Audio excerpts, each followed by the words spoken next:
Welcome to our channel. Today we how to disable AWS IAM Access Analyzer findings, beginner guide step by step clearly. To disable AWS IAM Access Analyzer findings, navigate to the IAM service by searching for IAM in the service's search bar. Once in the IAM dashboard, look for the Access Analyzer option on the left sidebar. Click on Access Analyzer to view the findings associated with your IAM resources.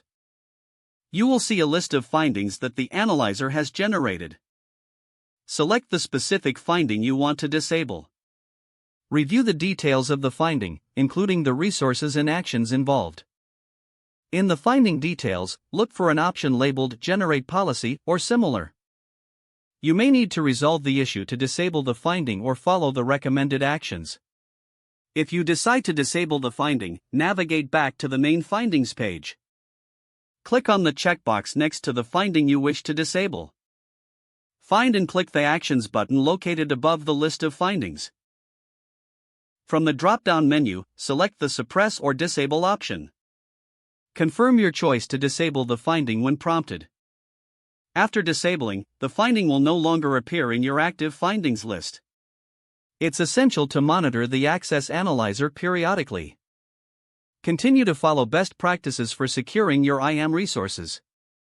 If the page does not load, refresh the browser or try again in a private or incognito window.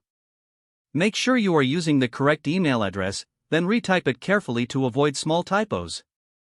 If your password is not accepted, use the reset option and create a new strong password you can remember. Check your spam folder for verification or security emails, then complete any requested confirmation steps. Enable two-factor authentication if available to improve account security and reduce unauthorized access risk.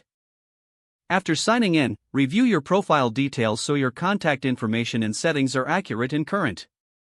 If you see an error message, note it down and try again after restarting your device and internet connection. Log out when you finish, especially on shared devices, to keep your account and payment information secure.